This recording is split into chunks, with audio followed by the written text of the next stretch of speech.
Good evening, and welcome back to the show. And we shall get the recording started and proceed with the Liberty Talk.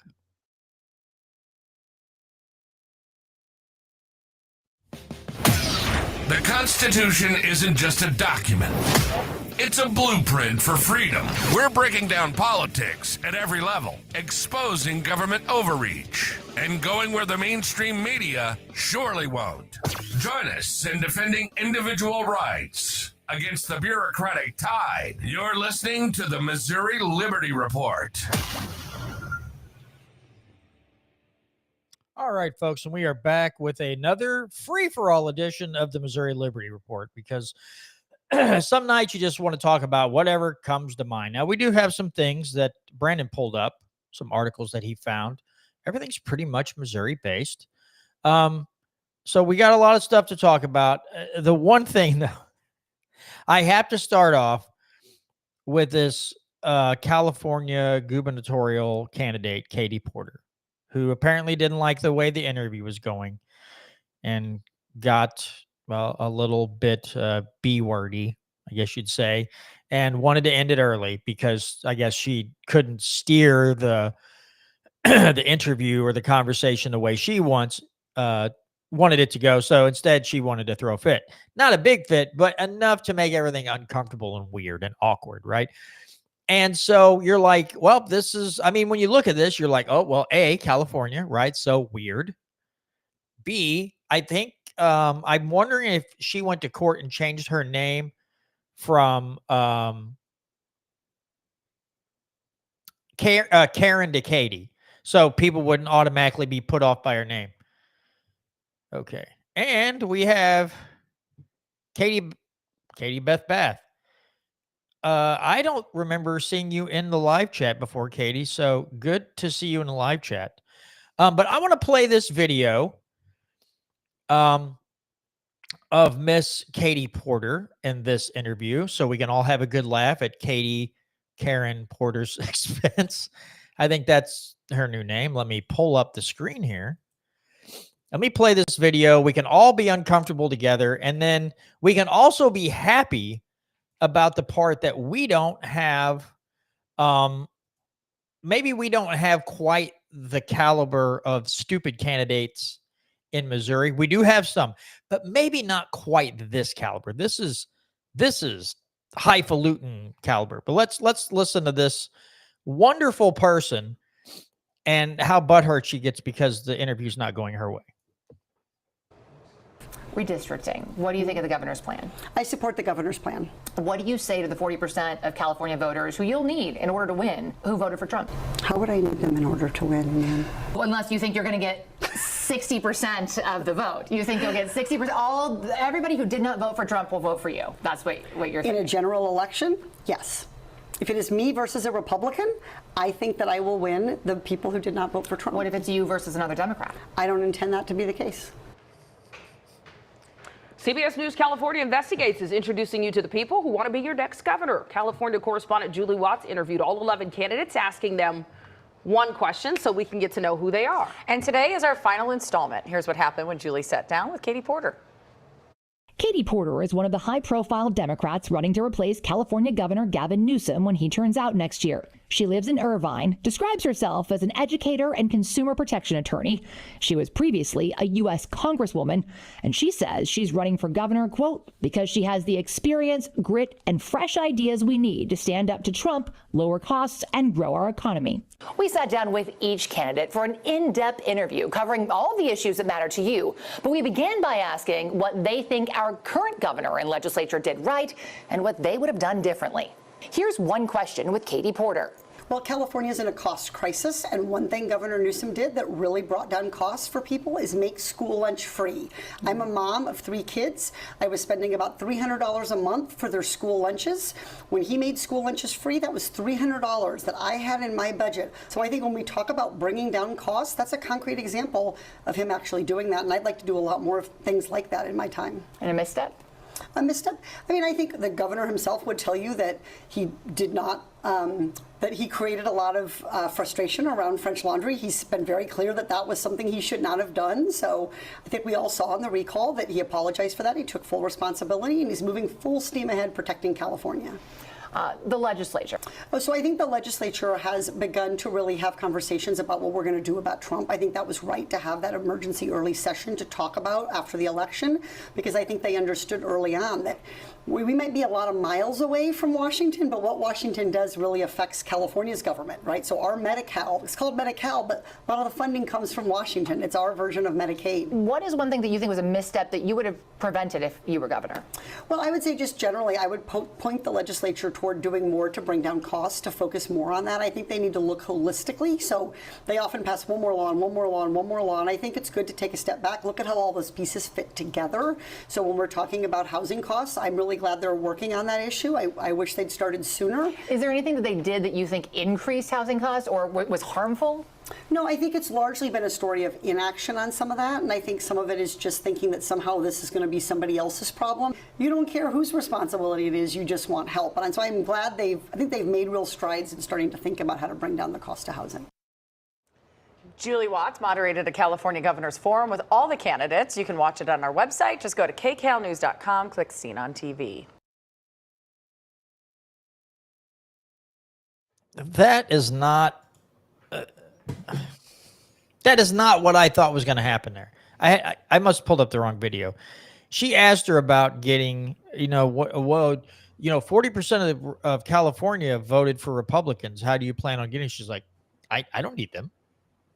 So they cut out the good part. They cut it off and went in like, here's the one question. Yeah, did you do that to be nice to her because she turned into a royal, whatsy? When she asked her and then kept asking questions after her, like, you asked 7 follow-up questions after the question. I want this to be a happy time with you, not a, and it's like, oh my God, lady. But she wants to be a leader, right? And I love the fact that, do you think they passed any laws that, maybe made housing more, expensive? Oh, no. I just don't think that, there was enough action. Like, oh, so you would have created more things and drove housing up even higher. Gotcha. Okay. They didn't screw it up enough. They didn't stink it up enough. And you would have made them stink it up faster. Oh, cool. Have you seen Mondami's plan?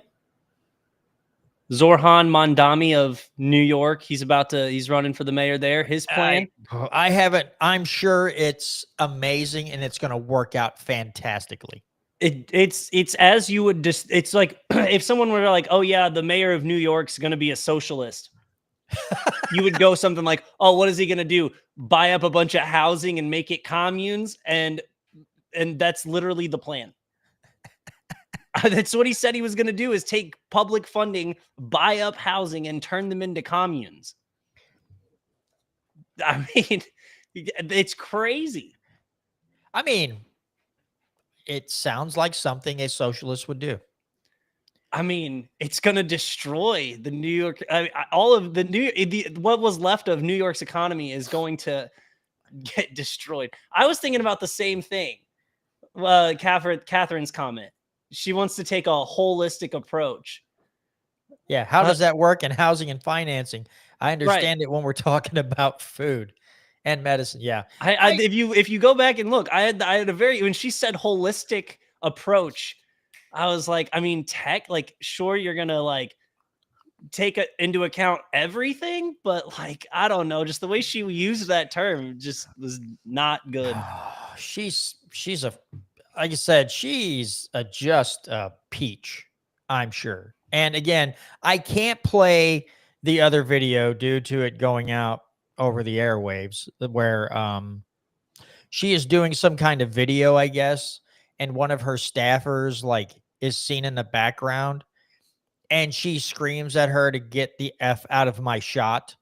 Not nice at all, right? Not nice at all. She seems like a very, very good candidate for a California governor. Awful. Doesn't care about anyone but themselves, herself. probably screams at everyone when things aren't going her way and blames it on everybody else. So she's going to fit right in. If she wins that gubernatorial, candidacy job, if she wins that gubernatorial election, she'll fit right in with other meatheads there, like the cowards when they had the bill to up the penalties on anyone caught in sex trafficking or pedophilia, and they decided not to vote it out of committee, and all those people got very up in arms. She'll fit right in with those cowards, I'm sure. They'll have a gay old time as they just continually destroy California's, and I meant that like happy, like Flintstones, not the other gay, just in case you're wondering. But I'm sure they'll have a really fun time destroying California and making it worse and making it more expensive and making them more financially unstable, and then turning around and blaming it on the Republicans or greedy business owners or corporations or something. But they will not take any accountability for their actions, and it'll just be the same old California. It'll just be a different person at the top. The situation, again, if you have a person like Mamdani in New York City, who's apparently, from what I understand, quite popular there. He was leading in the polls at times. And then you get Katie Karen Porter in California. It's just picture yourself sinking in quicksand, and you see someone come along and you're like, help me. And instead of giving you a stick or something to help pull you out, they pour gasoline on you and set you on fire. And that's what they'll do. And they'll be like, see, well, at least you're not sinking anymore. And I don't have to hear you screaming for help, you freaking, you peasant. But yeah, I don't know. I just want to, again, I apologize. I thought it had the whole thing, and they cut it out at the best part. And they probably did that to save face, to not embarrass Katie Karen Porter. So anyway, anything else on that before we move on to something else? Well, I just think it's interesting.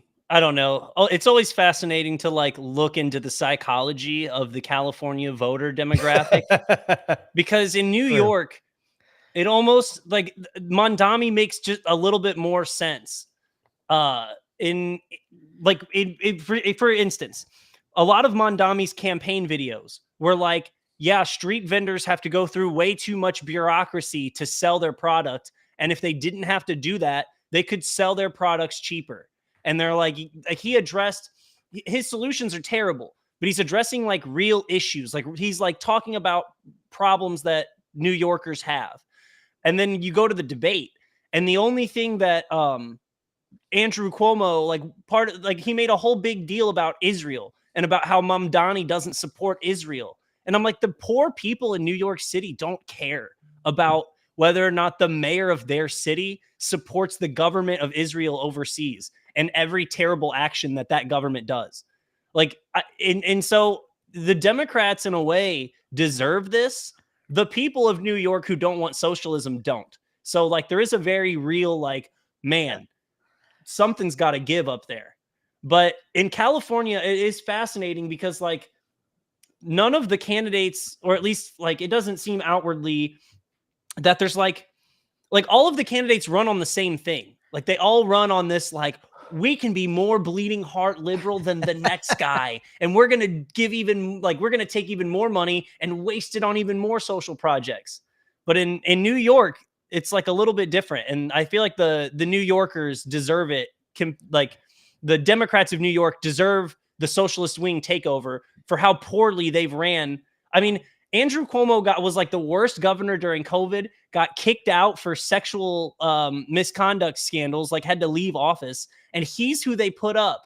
He's who the establishment Democrats put up again as a candidate. And it's just, man, eventually I wonder if there's a breaking point where eventually a Republican's going to win that mayor seat again in either the governor's seat in California or the mayoral seat in New York City. Yeah, I don't know. It's crazy how, again, it is fascinating, the psychology of these elections. And you would think, like New York, what they've gone through, you would think that those people at some point would go, listen, doing this whole thing and creating these programs and taxing everybody to high heaven clearly isn't working. The only problem is, I guess, in one way, I don't understand it, but I understand it, right? I get how people get fooled. Is that you have somebody else come in and go, well, I'll just give you more free programs. And people are like, free? After all these taxes and my rent is $4,000 a month in a place I can only fit a bed and a toilet and a shower and a small shower stall? Cool. I'll take it. So I understand how they get people to fall for it, but also at the same time, I'm like, we're really doing this? You all are really falling for this now. What are you doing? Like, why they just take it to a further extreme, and just like the pendulum will not swing back the other direction. And no, let's face it, if you got a Cuomo and a Mamdani, I mean, you're picking between two bowls of doo-doo, right? Let's not kid ourselves. You are clearly just I like this flavor of doo-doo more than that flavor of doo-doo. And you're like, okay, cool, I guess. But you don't have, if a Republican tries to run, well, of course, they're not going to get any traction. The media and everyone else is going to treat them like a redheaded stepchild. And so, yeah, if you are, or if you're libertarian or Green Party, you're all going to get run out. No one's going to want to listen to you because for years they've heard about how awful Republicans are. And what the last Republican mayor they had was Giuliani, right? And he had I believe he created the stop and frisk programs. Like you could just be walking down the street. And now he did up the amount of police presence. And that was one way of trying to fight the crime. But I believe he had a stop and pat thing that he was doing for a while too, which I don't agree with. I don't think law enforcement can just stop you and pat down your pockets because you might be a criminal. Like let's not go to that extent, right? But yeah, I think Giuliani was the last kind of somewhat conservative mayor. And probably be, unless God himself comes down and puts his hands on people's heads and goes, think, and they try something else. I don't see New York City ever going away from Democrat, or I see them going more socialist as time goes on, because for some reason they just think that's the bee's knees, man. That's the greatest thing since sliced bread, to have someone get up in front of you, lie directly to your face, make everything so God dang it, Eric. But so just so much more awful. And again, I want to have hope in society. I want to have hope in people to make good decisions with who they put into office. But when I see Illinois, New York, California, and some of these other states, or like St. Louis City, St. Louis County, at some point I'm like, you people you deserve exactly what you vote for. I just hope all the people who are smart and can see past the BS get out, and then just let it melt down, right? Just let it collapse in on itself. Just like someone set off a nuclear bomb and just all that's left there is a crater because the stupid just burned the place to the ground, just raised the whole thing. But yeah, even Catherine says Missouri. You're not wrong, Catherine. The people that were elected in Jeff City also, I mean, let's face it. Some of these people couldn't find their butt with both hands, a flashlight, and a map, right? There's no way. They're off in their own little worlds. They're narcissistic. They think they know better than you. And, God forbid we'd want to actually lower taxes or lower spending or cut spending. We don't want to do all that. We just want to get up here and have these talking points, but not really fight for much. We just want to put on the show that we're fighting. But that is the thing. If you go to Illinois and New York and California, man, when they say we're going to make it better, you automatically know it's going to get more expensive. There's no well, maybe they'll try this and try that. No, it's going to go, oh, see, there's a road that's kind of flat, right? That one's cool. But what about that one that just comes to a sudden stop and it drops several thousand feet into a pit of fire? Let's take that road. That road seems more spicy and exciting. So it's ridiculous. It's surprising to me because it's almost like basic math. It's It like is. like economics in a sense is almost just basic math. And like the only because you have supply, demand, and currency. And obviously we talk a lot about inflation, which is, adding more currency in, which is making everything more expensive because you pay for things with that currency. But the only way to truly reduce prices is to increase the amount of finished goods in no matter what it is you're talking about, like across the board. The only way to truly make something cheaper is to have more of it available. And so like when it comes to housing, you're not going to take private housing, make it public, and then somehow have more availability. Like you're just not going to do it. What you have to do is get out of the way, because government its main purpose is never to build or create or compete in industry of any kind. It is to allow the citizens who have built and created the government to thrive and create their own products, to create their own goods and services.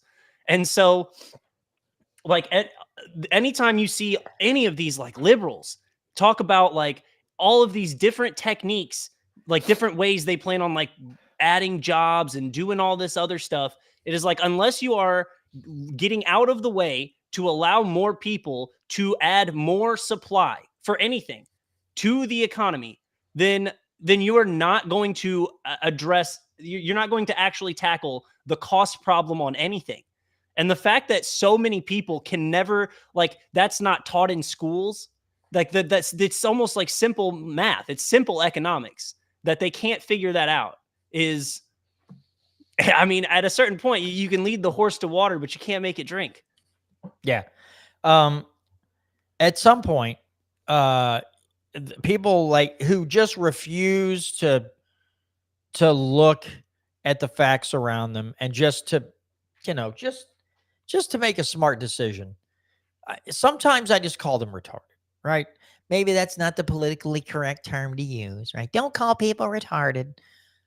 Sometimes people are retarded, okay?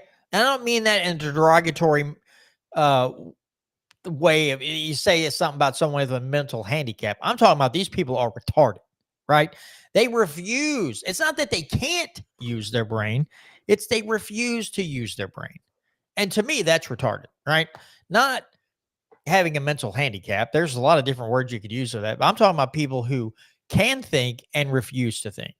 I think that's a retardation of society. That's a retardation of your mental faculties, right? So I don't know. I know I keep saying that word. YouTube's probably like, you said the R word too many times. I don't care, right? Sometimes people and things, I don't care if the word's been co-opted or not. Sometimes people and things, they're retarded, right? And you just have to call it like you see it. And I know maybe I should rephrase that, but I'm not going to, because sometimes I have to turn the filter off a little bit. Just say a word, and then you just go on, and everybody's happy. And unless you're a flaming dumb liberal, you won't get upset, and you'll go on, and you'll be able to operate in a normal human capacity day after day after day. Before I forget, because Catherine said we grew up saying it all the time. Listen, I would never walk up to a mentally handicapped person and go, "What are you doing, retard?" I would never do that. But people be like, "I think the Republicans in Missouri are doing a fine job." I'll be like, "You are retarded." So there's that. Before I forget, folks, good Lord, Kevin. Before I forget, next week, this is tentative, right? We're going to have a gentleman on, because I'm talking about California and the wacky stuff. When we think about like New York and California stuff with the schooling, and we hear all the the horrible stuff, right?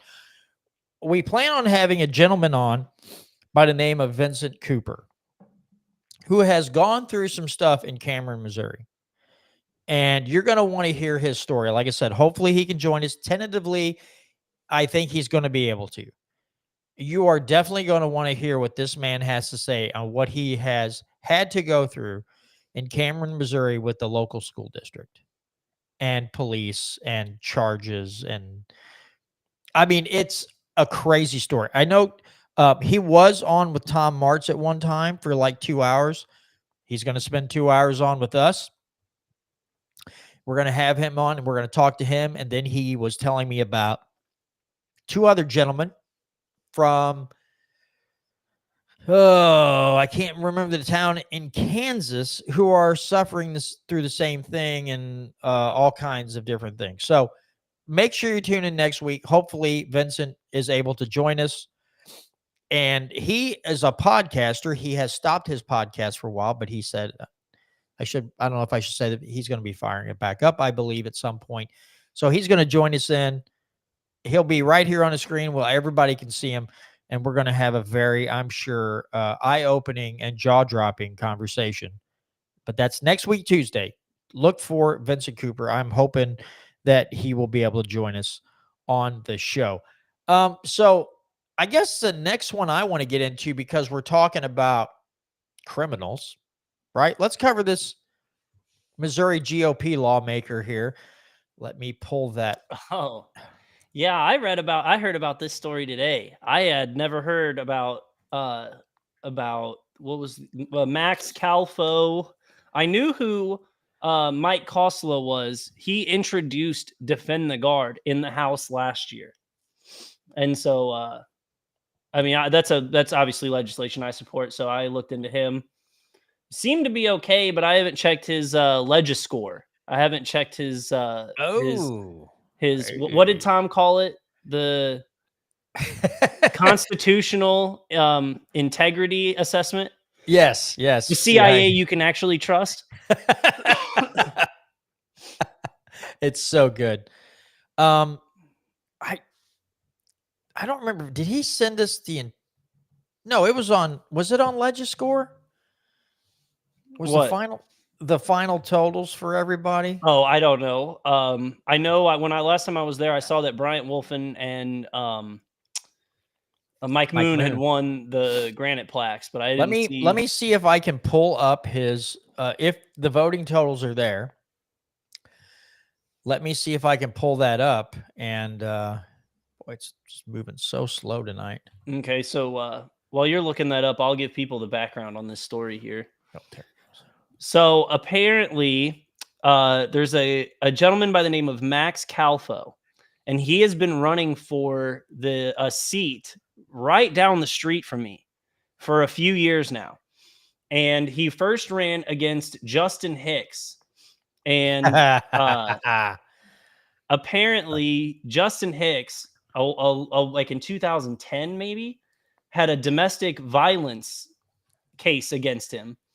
And I don't know if that caused him to not run for re-election in the House, and because instead that same year because he was only a freshman when all this information came out about him, so then he decided to run for U.S. House, and he lost to Bob Onder in the primary.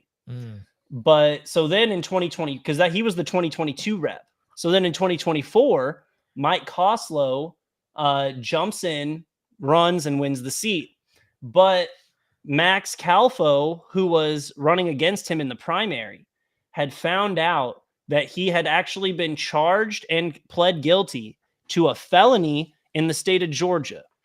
Now, in Georgia where he pled guilty, he agreed to a probation, and after the completion of the probation, the judge in Georgia ruled that his charges will not bar him from running for political office, for public office. But in the state of Missouri, you have to swear that you have never pled guilty or been convicted of a felony in any state. And Mike Koslow had signed that, saying that he wasn't a felon. And this Max Calfo guy had found out that he was. The problem was the court documents were sealed, so he couldn't prove it in court. And at the time, the case got dismissed. So now he has the evidence. Now he has the proof. And so according to the Missouri Independent, who reached out to Mike Koslow, he's not commenting really on the matter because he thinks it's going to go back to litigation. The felony in question is that he had, I guess, agreed to sell or trade a paintball gun, barrel kit, and $150 for another paintball gun, and then in some way or another backed out of the deal or didn't come through with his end of the deal. And so he pled guilty to one felony count of some kind in Georgia over this paintball gun, which, you know, property is property. And if you rob somebody of property, that's a crime. I'm not, you know, it's just funny that it's over something so small, but it said he reneged on the deal. So normally when you renege just means you decide not to go through with it. well, if somebody, Right. if the other guy would have given him the gun and the money, and then he just didn't give the other guy the gun, but then wouldn't give the gun back. I guess. Like, I mean, clearly for it to get this far, he had to have done something because depending on the state law, though, you know how some people can be. Good Lord. right. But you wouldn't think he would have pled guilty to a felony if he hadn't done anything Yeah. wrong. So I don't know. Seems a little strange, but I don't know. I think this Max Calfo guy's got a case. I'm curious as to see how this plays out. Missouri has never ruled on a state representative breaking this oath, or whether, because you know, there are some weird contingencies with it, like the judge in Georgia ruling that once his probation was complete, that he could run for public office, that the charge wouldn't stop him from doing that. And how, I guess, you know, what kind of penalty you would fall under if you were found, you know, what the Missouri Supreme Court would decide to do. From what I was reading, that the Supreme Court and like the rules around this particular felony seem pretty tight, because the Missouri Supreme Court once ruled that even if you were pardoned by the governor, that these rules still apply, and that it wouldn't erase a pleading guilty to a felony offense, even if you were pardoned, and it would still bar you from running for legislature in Missouri. So I don't know. I thought this suit, I just think it's fascinating. Yeah. Well, and just so Koslow, let me stop sharing this screen. Let me share the other screen. And I'll highlight it so everybody can see it. Koslow has 25.14% voting constitutionally. So he's about, well, let's see. Where is he at? He is at number 53. So he's a little bit above. He's a little above the halfway. He's a third of the way down, somewhere in that area. What was his percentage? 25.14%. Well, he's not very constitutional. I guess that is one thing we can say for definite.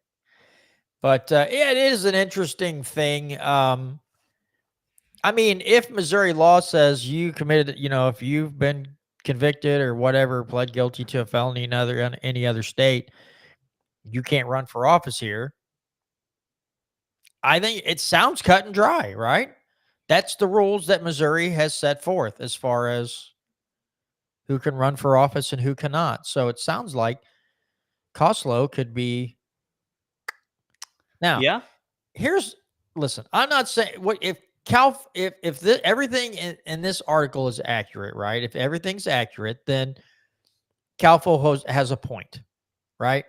He found out what he got, or he pled guilty to. He's brought these things forward. Maybe Calfo's a little better. He might be worse than Koslow, right? I shouldn't say this. It's not very nice. But I would find it amusing in my own sick way that, let's say Koslow, they said, you got to go, dude. You broke the rules. You got to go. And then Calfo ran again and then lost again. And he's like, I went through all that work for nothing. And he just loses his freaking mind. I shouldn't wish that on somebody. it's just my own sick sense of humor that I would find it funny that he went through all this and like, I finally gonna get my seat. And then somebody else just mops the floor with him. And he's like, what do I got to do to get elected? And I'm like, I don't know, bro, but it's not working. I will say this, Calfo, I don't know if I should say this on the air or not.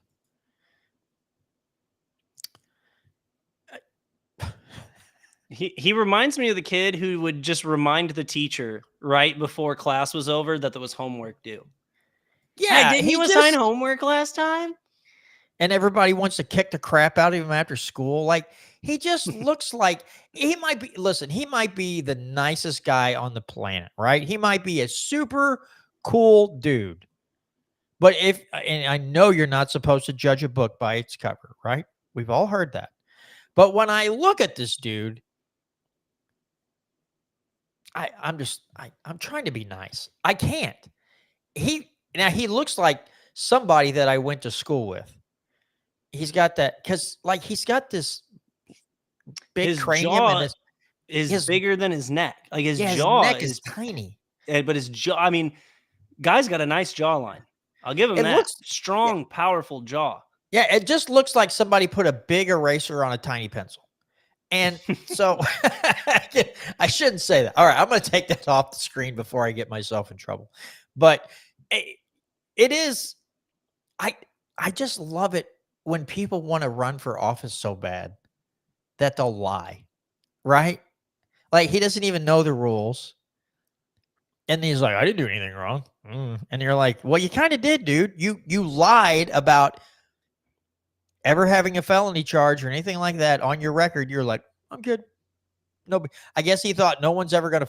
I wonder how Calfo found out about that. Does it say?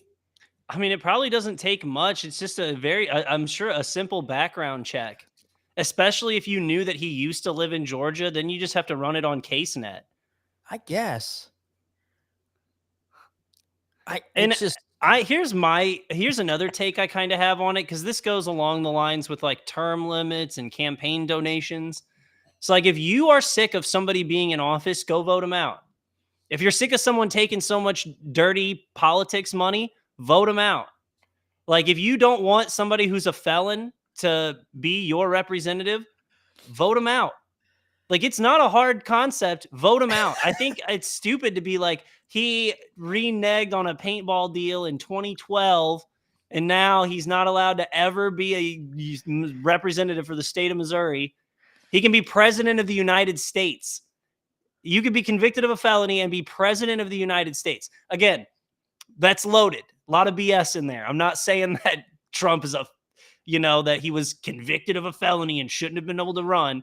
My point being kind of being exactly that, like, you can frame someone as like in a certain light based on their past and based on their history. But if you don't like that person, just don't vote for him. I think this, like, Mike Koslow shouldn't be allowed to run because he's got the felony. It's a stupid, I don't know. It's a stupid rule. Yeah. I think it would depend on the degree of the felony, right? If it's like theft or assault or something like that, you'd be like, yeah, you probably shouldn't be in office. But you're like, oh, you reneged on a paintball gun. You're just the worst. You're just a dredge of society now. We think you're a piece of crap. And it's like, okay, he reneged on a deal. Doesn't that make him a perfect politician anyway? Isn't that somebody that people would be like, I like this guy. He lies straight to my face. And when he gets in office, he'll do the opposite. I'm used to that. I'm comfortable with that. Yeah, Let him be my rep. I thought that was a prerequisite to being in office, was being able to renegotiate deals on the fly. No. But again, but even if you were a thief and even if you had assaults, like, as long as that was disclosed. Now, if you were hiding all of this information, like if it came out later that, like, the summer before you were elected, you were beating up old men downtown, then sure. Like, as long as the information's public, like if you want to run for public office, then we should get to know your criminal history. I think so, because you want to represent me. I should get to know your background for sure. But you shouldn't be barred from running. Like, you can get trumped up charges. Like, you can get railroaded by our by our judicial system. and then you can't ever run for Missouri House again. Like I don't know. I think it's a stupid rule in my opinion. I get what you're saying. I get what you're saying, that like you don't want murderers and thieves and hardened criminals in our political system. But they already are there. Fact. I mean, if you go to DC, they're just like, that's like, you either have to lie, cheat, steal, or all three, right? And also vote to murder people in other countries. You have to do that on behest of another foreign country. You have to do that. If you can do those things, you are set for life. You will be a career politician in DC. You just have to lie, cheat, and steal, and pay to fund murder. But if you can do those things, like you have to look at me like, you don't actually have to murder people, right? You just have to vote so that we have other people murder other people.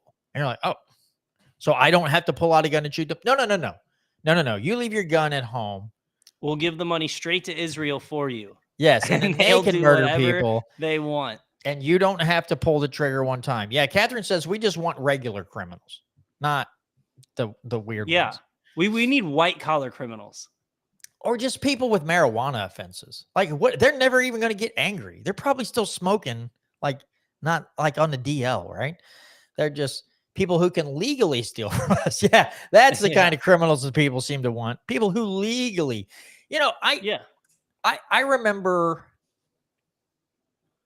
someone saying to me one time, and they're not wrong, that the people who steal with an ink pen get less time than someone who steals at the point of a knife or gun, right? The person that robs one person at knife or gunpoint gets a boatload of years, but someone who robs people with the swipe of an ink pen gets to go to a country club federal prison and not suck to live there and don't have to worry about being murdered by or stabbed by other people. Probably get all kinds of nice little benefits in that prison because it's a country club type prison. I'm like, you know what? You're not wrong. You'll get less time for stealing money from a whole lot of people because you scribbled your, ink on a piece of paper.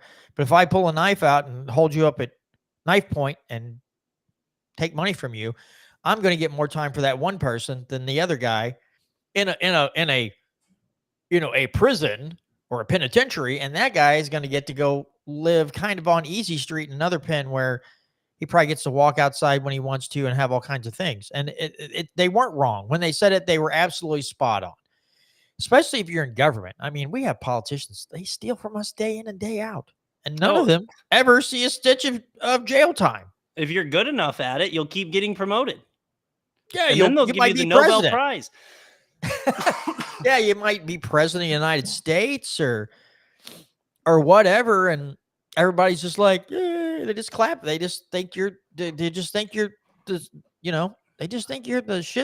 You're just like the dude, right? You're the man because you were able to rob people, get away with it, and that just like puts that kind of like old school mafia feeling in people. Like, oh man, remember the days of the mafia? Those were like, oh, those cool gangsters. Like, yeah, we should make those people our leaders.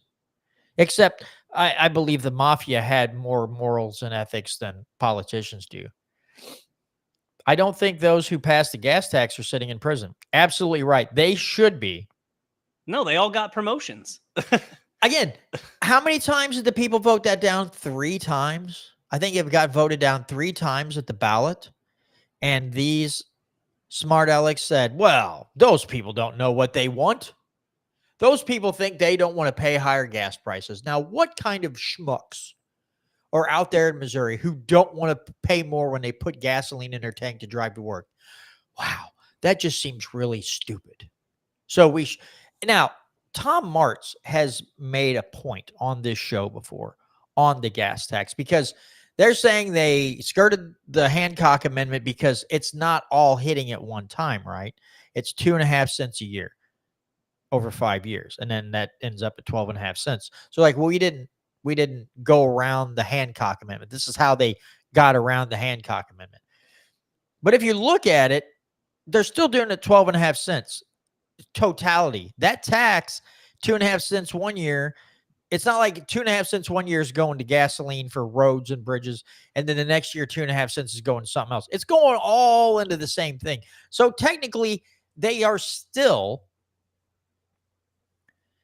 compromising. They failed in according to the Hancock Amendment, and so it's like, will anybody ever? I'm guessing not. It would be fun to see that go to court, right? That would be fun to see them challenge that in court and say, yes, I understand they didn't take it all at one time, but in 5 years, they're going over that percentage and it's all going to the same exact place. So technically, they did violate the Hancock Amendment. What do you think? Like, can we do something? Now, I know the courts in Missouri, those people in the black robes that we speak so lovingly about on the show, would never go along. They're like, well, no, they actually didn't. They're not going to open their minds and go, well, you're right. Wow, they really got one over on us, didn't they? They're not going to do that. They're going to say they didn't violate anything because they didn't do it all at one time.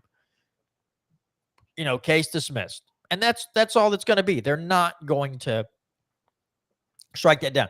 We have had some senators and reps who have stated they would love to just shut that down.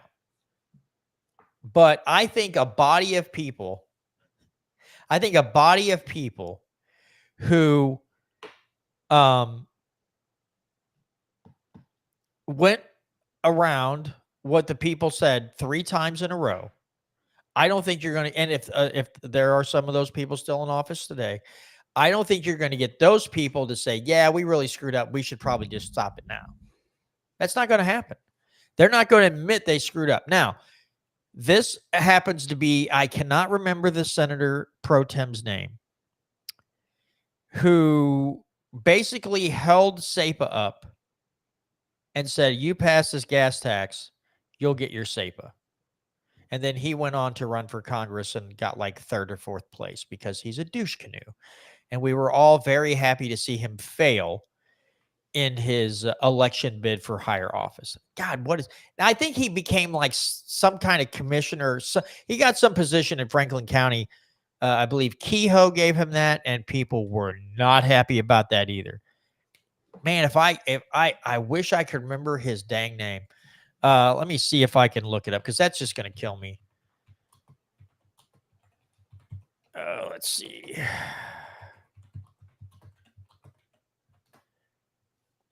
Dave Schatz. That's who it was. Dave Schatz.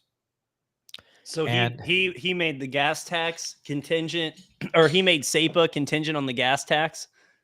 Yes, he did. He pushed that hardcore. Why are his constituents not mad? Like, why? Because they're Republicans. So Republicans wanted SEPA. If you're a voter, why would you want, he literally made a tax on you contingent with an attempt to protect the Second Amendment.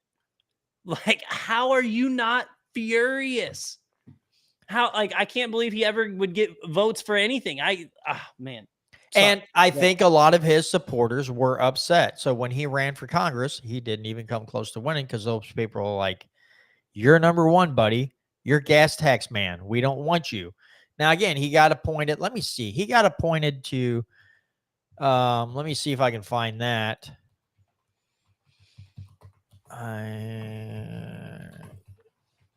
Let's see. Okay, let's see. So he got Franklin County's presiding commissioner. That's what he got. That was the one where Franklin County had like a guy they wanted, and he went with Dave Schatz instead. Yes. And that just goes to show you that even though you, Catherine says, because they weren't paying attention behind the scenes. I mean, yeah, that's true. No one is. Most of the voters in Missouri aren't. So Catherine's right about that. Yeah, she's dead on. It's just the fact that it goes to show here, and it's just about any other state, if you're in one of the two major parties, that you can screw your people over you'll lose an election, but because you're such a big bad Republican or Democrat, that at some point around, someone's going to do you a political favor and put you right back into a political office. Now, it's not up the chain like he wanted, but he's still involved. I'm sure he's still a big shot in the Republican Party. Now he's a big shot at Franklin County level.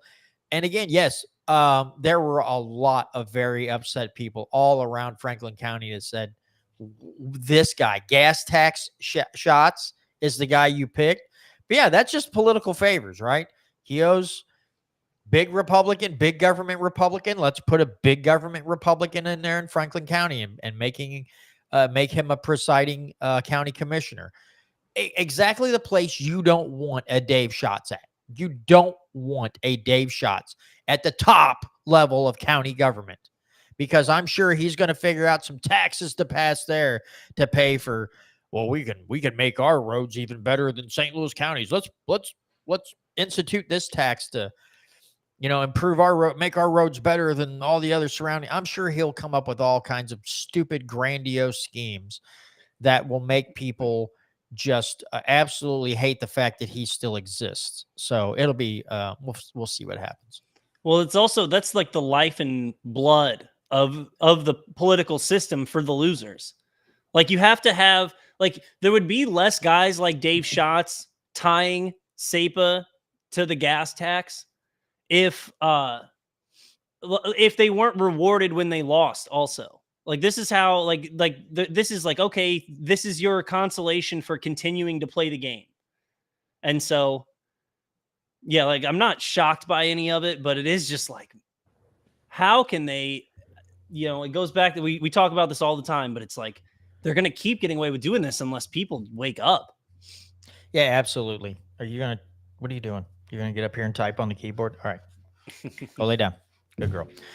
Dog had to come up and give me a visit. But yeah, that's just the system that we're unfortunately seemingly stuck in for the people who want more liberty and more freedom. We're stuck in this system where the Dave Schatz of the world, who again ignored the will of the people 3 times and held the Senate hostage. We get stuck with people like that. They somehow, you bury them in their political wallowing, and somehow they break back through the dirt and come back from the dead. And you're like, what are we doing? Why? How is this guy being resurrected back to some political power? Why does this keep happening? But it's because too many people in this state keep voting for big government Republicans. And I don't know. It's like, this is, when you elect people like Kehoe, he's going to put the cronies of the Republican Party up into those offices when those, vacancies come about. Those people are going to see the light of day again. Like the roaches scatter, you turn the lights on and they'll come over and click, turn the light off, and then the roaches come back. And now you're stuck with this infestation of big government politicians. And it's killing us, folks. I mean, you look, the prices are not going down on products. Inflation's not going anywhere for a long time. And that's all contingent on government cutting spending, which will never happen, and turning off the printing press. So inflation's not going anywhere. And then we have these so-called conservatives, or as my friends call them, conservatives, who keep getting into office and promising all these things, and we just don't see any of that. So until the people decide they've had enough and stop voting for these, these elitists in the Republican Party, and until the people fight back against the Republican Party when certain county, like certain Republican county clubs or whatever you want to call them, right? They were like, we're going to start vetting candidates. And then the Republican Party says, we'll sue you if you do that. So they can't even vet their candidates to say, this guy's going to be the best. This guy seems to actually want liberty, and this is the guy that we want to put up for election. Nope, the Republican Party will sue you for vetting candidates. So again, all the people that constantly vote for Republicans out there, you are being held in check by the party at the state level and the national level. And because they like their donor money and they like their lobbyist cash inflow to keep the, to keep their majority in the state of Missouri, this is what we're going to continue to get: higher spending, no reduction in taxes, and all these other things. Because I think. What do you have? Okay, never mind. I think it would be funny to see some of these Republicans lose to. And Catherine has stated this before, and I wholeheartedly agree with her. I think it would be funny to see some of these people lose their seats to Democrats as just a point that says, if you're going to vote like a Democrat, we might as well elect a Democrat. Yeah, because we're not getting anything different. No, we'll get the same style of government, but we could maybe feel a little bit better about ourselves having voted for a liberal. Yeah, because that's what we're getting anyway. Yeah. So we'll get the virtue of pretending like we care about other people, but with the same amount of government wasting the money and helping nobody. Yeah, it's just, if you don't, and like Catherine says, start making the GOP work. I hope the people at some point just get the mindset of, yeah, let's these people are going to have to work really, really hard to maintain their political power. Just state senator, state rep. These people are going to have to work their tail ends off if they want to continue to go to that building from January until April, May. And if they don't want to work hard and they don't want to do anything right, well, then we'll find somebody who will. But I think that the Republican Party and county-wise, I think these counties are going to have to come together. The ones that wanted to do the vetting process are going to have to come together and push back against the Republican Party at the state level. And that's easier said than done. Also, friend of the show, haven't talked to him in a while, Robert Smith, who was a libertarian who ran for state rep in 2022, I believe. It's either 2020 or 2022. I think it was 2022. He went around and went to these Republican meetings, right? These county Republican meetings. And he was educating them. And he told them, listen, if someone comes here and says, I want to run for this district, and they suck, right? There'd be a horrible rep. He's like, you don't have to take their money. There is no law saying you have to take their money and put them on a ballot. You can say, we're not interested. We know that you're not going to be good. We know that you're going to go behind our back and stab us at every chance you get. So good day to you, sir or ma'am. And you don't have to take their money. You don't have to let them in. But they just think that, oh, this guy's running as a Republican, and a little bit more money, and they write a check, and they're like, all right, hop on board with the rest of us. But you don't have to do that. You don't have to let them. State elections, don't let them on. If you know they're a horrible human being who lies every chance they get and screw people over, don't let them. Don't let them in. They're going to vet. The Republican Party for sure is going to vet harder because they let the neo-Nazi on their ballot in 2024 and had to try to sue to get him off of the ballot. But since they already took his money, they couldn't do it. So now you're going to see a lot more political parties doing more vetting before they take your money for sure. Because once they take your money and put you on, they're screwed. That we learned the last election cycle. And so, county, it just seems weird to me because like political parties are private entities. And if someone doesn't align with the values of your organization, of course you don't have to let them run for your political party. Now, I understand it's public office, but there's, this is the problem with partisan elections to begin with, is that like, then you run into the ballot access issue, which I understand there's, complicating parts there, but for the most part, Political parties are private organizations, and they don't they should be doing more vetting, like you're saying. Yeah, it's terrible. But the people vetting aren't constitutional anyway. You think most of the Republicans at all these county meetings are like hardcore Tom Marxists? They're Marxists? No, probably not. So I do know that I think there are a few counties that those people actually like really care, and they're more strict on what they want to see, but they've been handcuffed. And so they're just like, great, now we have to deal with all these idiots. But yeah, there are a few counties, they are dead serious. They're like, we are tired of some of the people being put on a ballot. We're sick of them.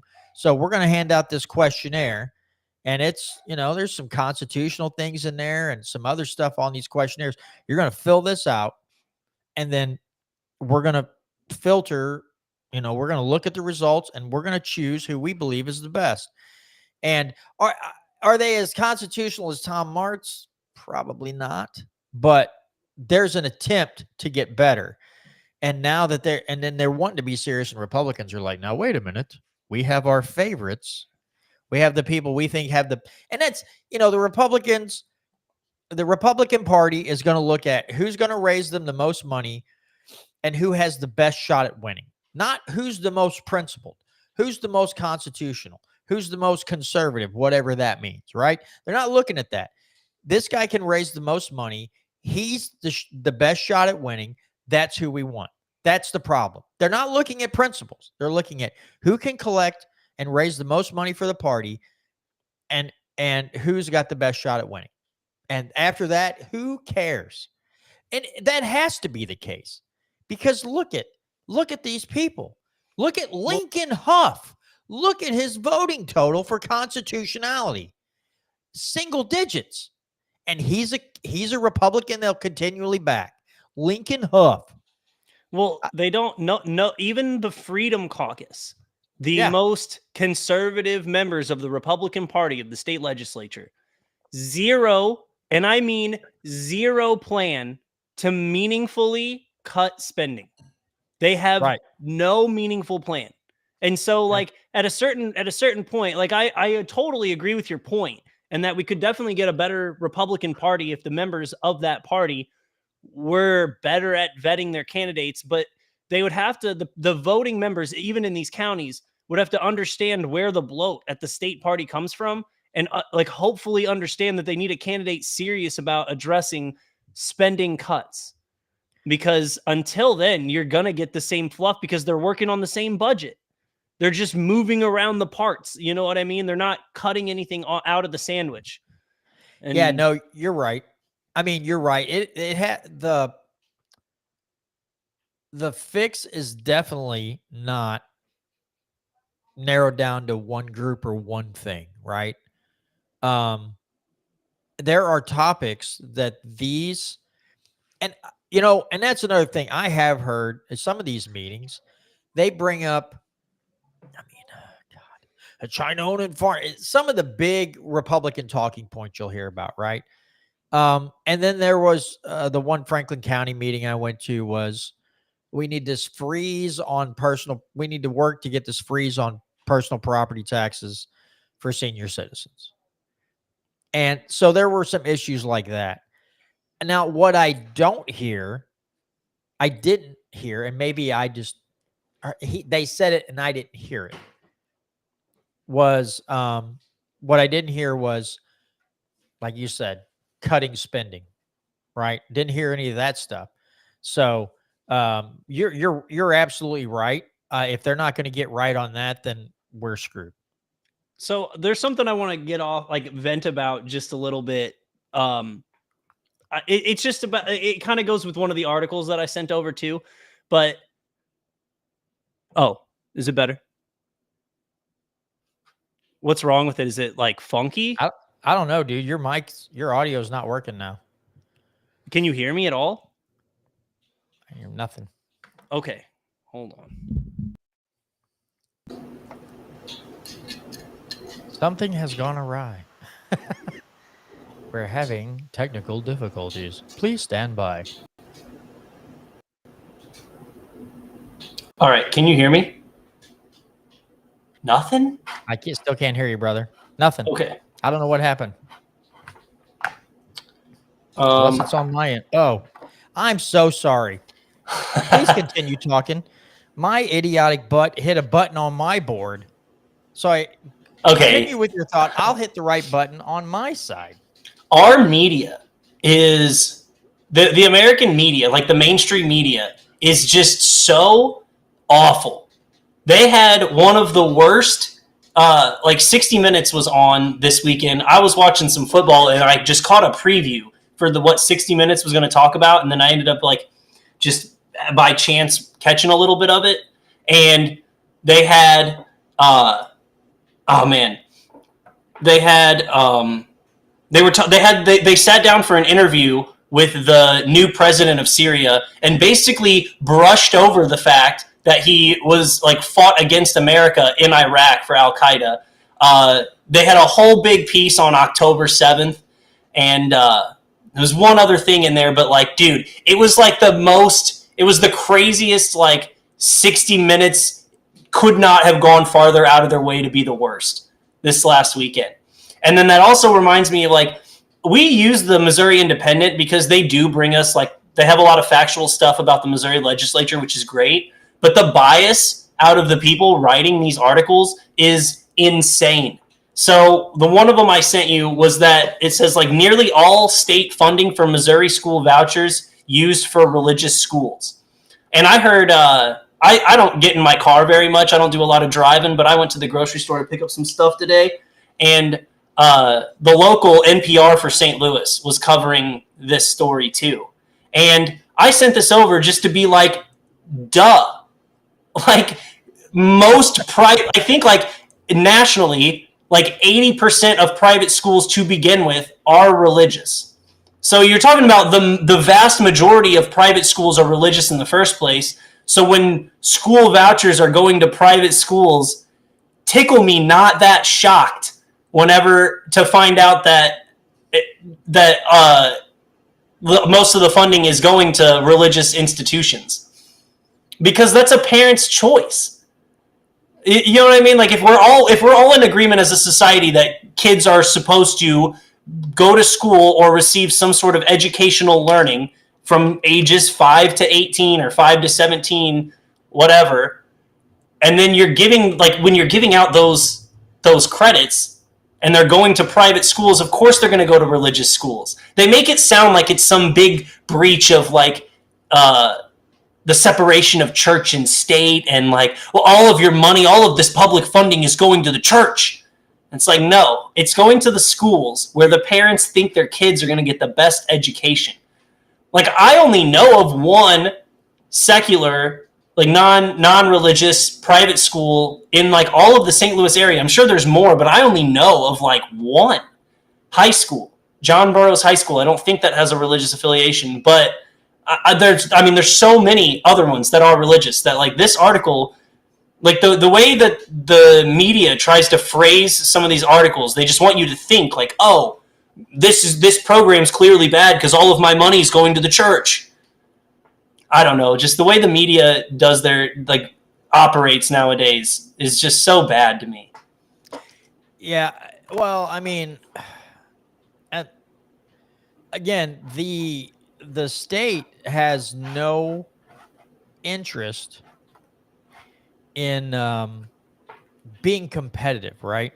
So if these kids end up going to these private schools, whether they're Jewish, Christian, or Catholic schools, and they do better, their education's better, they learn things that are not stupid, and they're better prepared for life, right? And people start finding this out, then they're like, oh man, we don't want people figuring out that our schools suck compared to those. That's what the uproar is about. They're just worried that a lot of parents are going to find out just how horrible public schools are, and then they're just going to start hemorrhaging students. Just like during COVID, parents are like going to homeschooling because this is dumb, right? Dum-dums everywhere. They pull their kids. Minorities had a really massive increase in the amount of parents that chose to homeschool their kids over sending them to public school. It sets them into panic mode. They can't bear the thought that, and they don't want people to figure out just how badly these kids are getting screwed educationally. So yeah, they're going to freak out. They're going to have a panic attack over things like this. I hope these people continue to make these public indoctrination centers panic. I hope parents continue to pull their kids out and put them in private schools. Now, the problem is there's been, stories about the public schools or the private schools getting the same curriculum as the public schools. Now, it's not as bad, but there are private schools who are kind of following the same curriculum. It's like, oh, good Lord. So there is still that risk, but that all that LGBTQ nonsense and a lot of this other sexualization stuff is not going to be present. And, entities like the Missouri School Board Association and others, well, they don't want to see that. They want that stuff. They'll fight for that stuff. They'll do end arounds to push the funding to get that stuff instituted into the public schools. So yeah, they don't want parents understanding how bad public schools are, and that their kids have a better chance of being good, productive citizens if they go to these, especially these religious or like Catholic or Christian or Jewish schools, and they're not getting they're more inundated with, or they're getting more on the actual science and math and all that stuff, and they're leaving out the stupid stuff that kids don't need to be learning in school in the first place. So I think I want to see these people burst into flames. They get so panicked about hemorrhaging kids from the public schools, hemorrhaging kids into the private sector. I hope those people's heads burst into flames. Because again, DESE is a horrible, horrible agency. It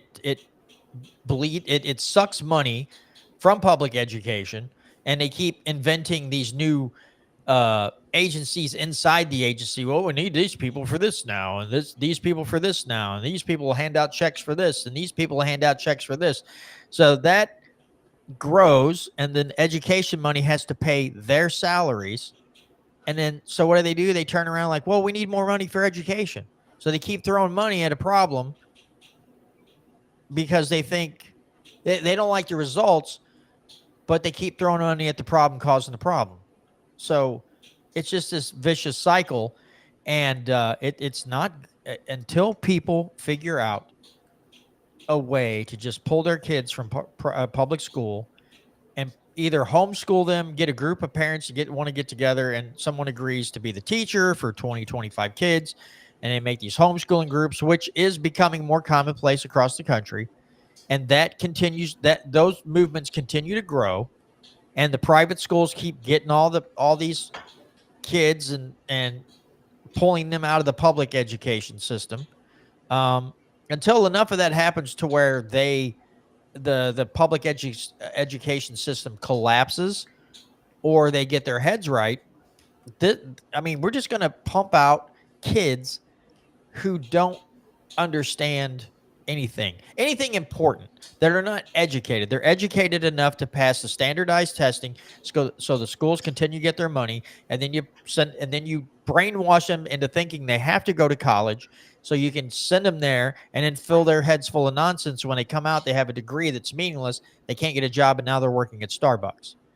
And then we just go, oh, we'll just, and then the government funds all these student loans, and then you have student loan debt, and then somebody wants to forgive the debt, and then the other person doesn't want to forgive the debt. And us normal people who just want to be left alone sit back and watch this train wreck. And you can call the National Transportation Safety Board, but no one's going to look at the wreckage, right? They're just the conductor's drunk, but nobody interviews the conductor to find out he was drunk and wrecked the train. They're just talking to the passengers. Passengers like, I don't know, dude. I was sitting in my seat and I heard this noise and we're off the rails. Well, how did this happen? I don't know, bro. I'm not driving the train. But they don't talk to the conductor. They just ignore him. The weird drunk guy that was driving the train, they're like, don't talk to him. He's strange and he'll make your head hurt. We just pretend like this train wreck didn't happen. We'll just pick the cars up and we'll move them and we'll drive the stupid train on down the tracks. I don't know. This crap is infuriating, and a long list of things that are infuriating about this state as far as spending, education, taxes, all this stuff that, again, folks, do not, and in this, on this topic, like a few others, do not point the finger directly at the Democrats. They alone are not responsible for the public education mess in Missouri. The Democrats and Republicans always want to make more rules for DESE. They always want to make more rules for education. Nobody wants to say, we should pull this back, rein this in, shrink DESE. Let's get it back to a more normal state. No. They just want to make the rules for DESE. That's all they want to do. They just want to be the ones in control of it. They don't want, not all of them, but most of them don't actually want to see DESE just disappear. They just want to be in control of it. So that's not very small government if you just want to be the ones in control of DESE instead of saying, I think we can shrink this or get rid of it altogether and go back to local control. No. They just want to be in control of the whole thing. Just don't let them fool you otherwise. Now, there are candidates who have said, there have been people in office that said, I just assume we just get rid of DESE. It's not a popular stance. And there are those who will say it. Most of them will just go, we got other fish to fry. We'll deal with DESE later. Like, okay, but you never will.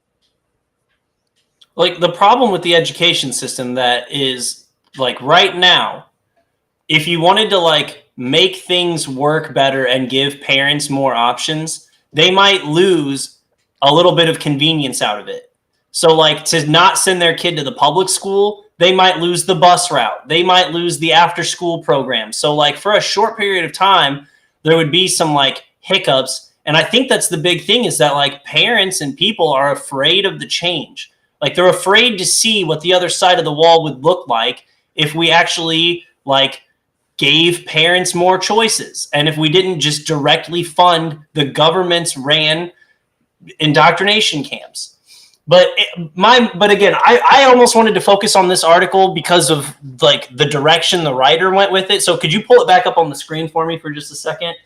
Yeah, I closed out of it, so let me go back and find it again. And then scroll down past the pie chart they have, where they explain the different religious groups that they send it to. Okay. Because it's not even like they send them all to. It's not like just Christian schools get this funding. Like, non-religious schools get the funding depending on who applies for the funding. Is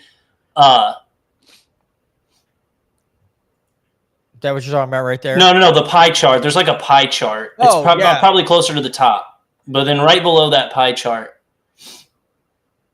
There, right there. Yeah, this right here is what I'm talking about. Sorry. This number did not, like, the number of, like, 98% or of the 2,329 scholarships awarded, only 59 went to students of non-religious schools. And then down below, here it goes. It says, this number did not surprise Democratic lawmakers who for years warned the state revenue would be siphoned into religious schools. Just the wording on that alone. Like, you could say the same thing about, like, your tax dollars going to government schools. Like, for years, the government has been siphoning off my income, off of every paycheck. And I've been warning that they're going to give it to these state-ran children's camps. Like, you can word, I don't know, the way the media just phrases, the way this article is phrased just drives me crazy. And then, of course, they quote the Democrat, we're simply subsidizing tax dollars. Parents we are simply subsidizing with tax dollars parents who would already choose to send their kids to a private school. State Senator Maggie Nuremberg, a Kansas City Democrat, told The Independent. And now we are using public dollars to pay for schools that are not transparent whatsoever in choosing who to educate and who not. Some schools have been criticized for admission requirements that push a moral standard. Christian Fellowship School in Columbia, which has received scholarships for 63 Most Scholar students, requires at least one parent of enrolled students professes faith in Christ and agrees with the admission policies and the philosophy and doctrinal statements of the school according to its handbook. These statements include disapproval of homosexuality. Like with the way that's written, they want you to get fired up about it. Like they want you to be mad that your tax dollars are going to this. But what the Missouri Independent will never do is like show the crazy LGBT stuff that goes on and the parents' outrage. They're not talking about that. When that Parkway School District had like they had like the goofy names I'd never heard of before. They had that board of all the different sexualities you could be. Yeah. And one of them was like berry sexual, and I can't remember the other one. Wasn't one like acorn sexual or something like that? Yeah. And I had the picture of the squirrel with the. Anyway, yeah. So it just even with like even when you have the Missouri Independent covering Missouri politics, they still have to throw in their like left-leaning bias onto everything. And and the other thing, I had to look it up because I went to 60 Minutes. The other thing that they were talking about was how dangerous China is. So in one episode, you had Israel, you had the president of Syria is now a good guy, and then you had, but China. I know we just sat down with the secular dictator, and they also brought up, but again, she just like the way this CBS reporter just like brushes over. It's like she had to check the box that she asked the question, but the main point was still to make the new president of Syria look as good as possible. So the question, she was like, Israel launched a bunch of strikes in Syria claiming they were trying to defend the Alawites. What do you have to say to that? And he's like, they weren't really trying to defend the Alawites, and this is an internal Syrian issue, not something that Israel needs to make the strikes on, and then just let it go. Then it had nothing to do with like, oh, did your government have any responsibility in like the attacking of the Alawites? Like, why did it go on for so long? Why did Israel feel the need to jump in and do something? Nothing. Not like they were like, oh, by the way, for 10 years, like you fought against American soldiers. And he was like, the past is the past. Why do we got to get so hung up on the past? I only fought against Americans as an Al-Qaeda member. But why would you even go back that far? Yeah, and I had a $10 million bounty on my head, but let's ignore that. Let's ignore the bounty that I had on my head and everything else. And then because Israel wanted it, Assad had to be run out, had to flee. No, the reporter was laughing at the $10 million bounty. Yeah. She was like, have you seen that picture of you with the bounty? Because it was just a couple of years ago that we had a $10 million bounty on your head. And he's like, yeah, I've seen the picture. It's just like credit to him. He wasn't giving her nothing to work with, but I just couldn't believe how easy of an interview she gave a known terrorist just to make him look good. And like CNN is just a wing of the State Department for sure. Yep. Isn't that where Barry Weiss just got put in charge? With CBS, yeah. The free didn't CBS buy out the Free Press for like millions of dollars because that one Tim Dillon was making fun of her. I think CBS bought the Free Press, which was like Barry Weiss's pro-Israel magazine that she was like the editor-in-chief of. And now she's like and she was terrible. Do you remember a few years ago when she was on Rogan and just got destroyed because she would just say, like, repeat the New York Times lie, but have like none of the knowledge to actually back it up? Yeah, like whenever she called Tulsi Gabbard an Assad toady, and Rogan was like, "What's an Assad toady?" And she's like, "I don't know. I've just heard people say that before." Yeah, what's a toady? What's that mean? And she could not tell him what the hell toady meant. And I was like, "Jesus, lady, you lived under a rock. You don't know what toady means? Are you?" But yeah, I remember seeing those clips, and I was like, clearly just someone who's pretty much into war, I guess, a pro-war type of. And then so CBS News editor-in-chief now will be every time the drums of war are beating, she will pull out her drum set and play a solo for them and show them how much she loves to play the war drums. Even before they brought on Barry Weiss. So like we talked about it on the show, but it was a long time ago. 60 Minutes also ran an already debunked story about the Russians using some like gamma ray device to give a bunch of State Department and Pentagon employees headaches and like vertigo. They're like, we've been shot with the vertigo beam in Cuba. It was like a big, like the Havana syndrome is what they called it. And then after it got debunked, so like medical experts and people from the CIA had gone in and they were like, no, there's nothing to this. Then 60 Minutes picked it up and reran it. And I remember like a bunch of big name journalists like Glenn Greenwald, Max Blumenthal, and probably Matt Taibbi, they were all like, we debunked this story years ago. And they're just doing it because I guess support for the war in Ukraine was like starting to fade. So they're like, we need more of that Russian propaganda. Shoot it into their veins now.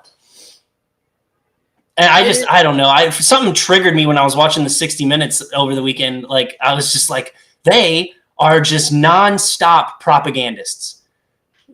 Yeah, I can't hardly watch any of it. Like, I can't watch Fox. I can't watch CNN. I can't watch MSNBC because depending on what side of the aisle they're on, you get the biggest amount of BS. My friend Trish calls these people blivets, and that's 3 pounds of crap in a 2-pound bag. And they're just a bunch of blivets. And they start talking and they start walking, yeah, that looks like 3 pounds of crap in a 2-pound bag. That's exactly what they look like. And it's just spilling out of them. And they just keep acting like nothing's going on. Like, hey, hey lady, I don't know if you can see this, but you got BS falling out of your pants. Oh no, that's nothing. That's just my blevet. It's just my blivet. I'm just a blivet, and I'm just spilling contents. But don't worry, I'm a ray of sunshine. I'll always tell you the truth. Oh, but I think Fox News is kind of in trouble now. Like they're going to be on a long term. Obviously, short term, they're still Fox News, whatever. They're a big conglomerate, but they're in trouble because like Bill O'Reilly, for as big of a schmuck as he was, the biggest Iraq war supporter, like he had opinions. Like he would get on there and like have opinions. And then other Fox News hosts, like they just do the regurgitation thing. And then Tucker Carlson, he had opinions. He got fired for having opinions, but he like had opinions. That's why he's got such a big following, is like he had real things that he wanted to say occasionally. He had that dumb always that like that Tucker look on his face. He'd ask you a question and then like he was genuinely shocked by whatever you had to say next. He was constipated. Yeah, he had his constipation face on.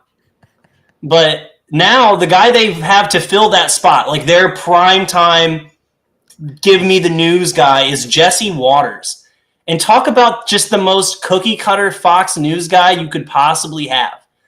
Like, you can tell just by the way he talks. Like, he's okay on, like, and again, I don't watch it either, but, like, when he's on The Five, or, like, when he's on Outnumbered, or, like, some sort of show where he's, like, part of a panel, that's a panelist show. That's your role.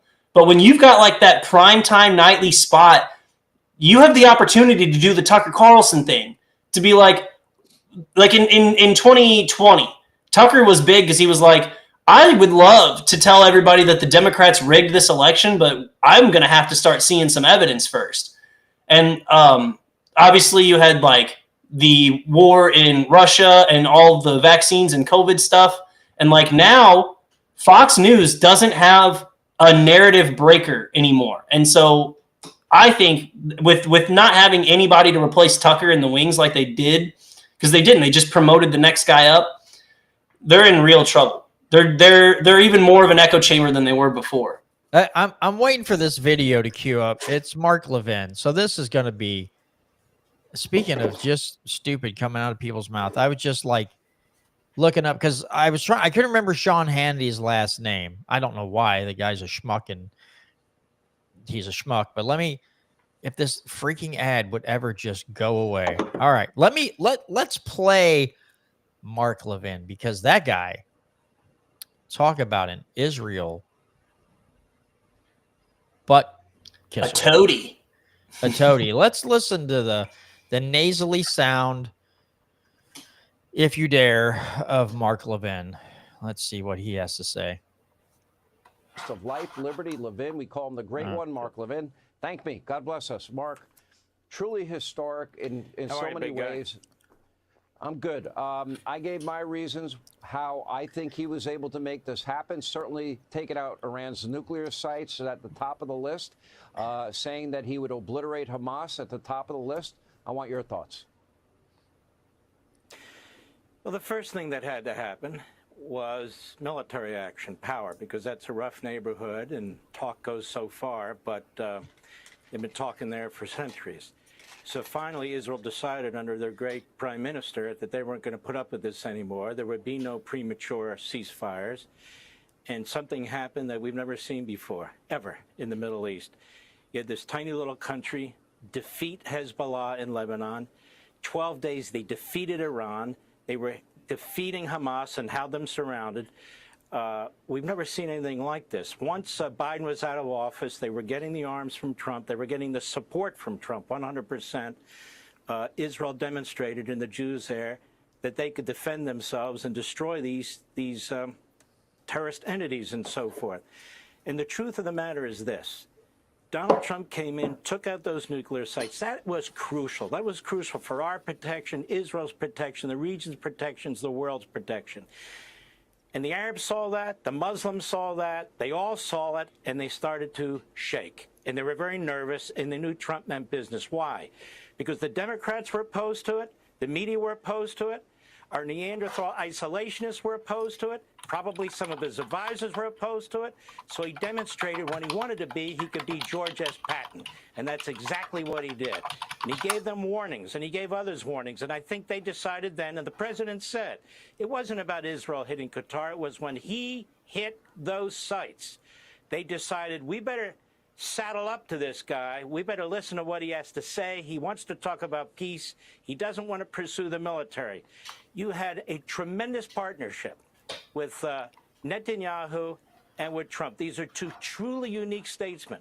The thing about Donald Trump is this. He means what he says. He is a statesman. And not only does he mean what he says, he's 10 steps ahead. I'm looking at the group that he's with in Egypt. And I'm thinking to myself, he's created a mini United Nations right there with these people. He's gone around the United Nations. But I will say this, a word of caution, Sean. The only way peace holds in the Middle East is if they go after terrorism. Now, who are the terrorists? The terrorists are the Islamist jihadis. Where are they? They're in Arab and Muslim countries.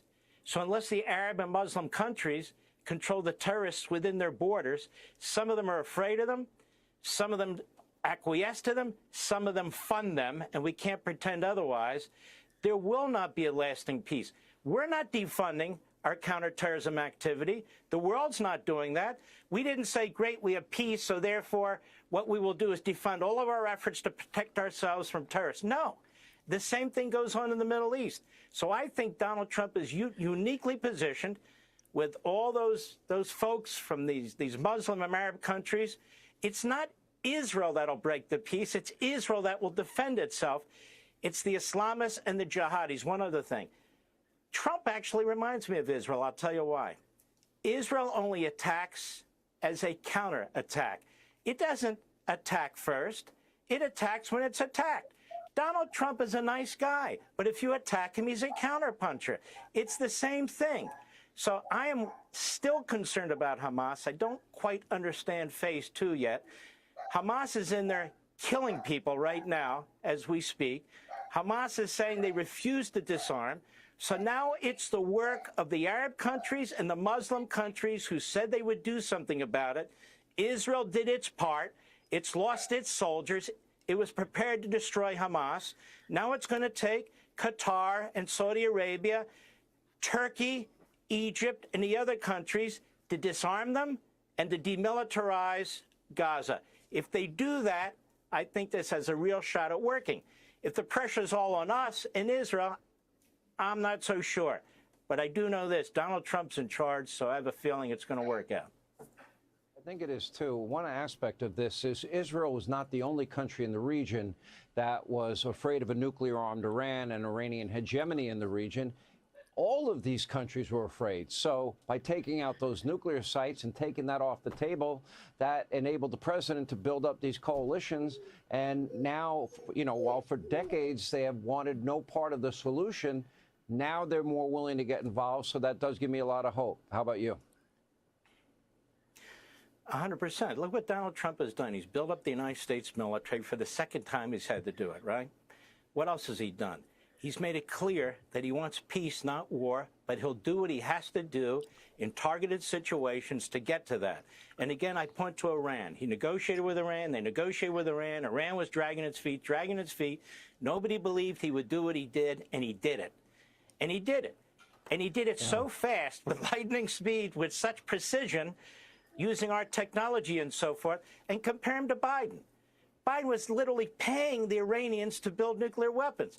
Biden was turning his eyes from Iran cheating on the sale of oil to China, and on and on and on. Look, Donald Trump is a serious man. He's actually very easy to deal with if you understand who he is and what he wants to do.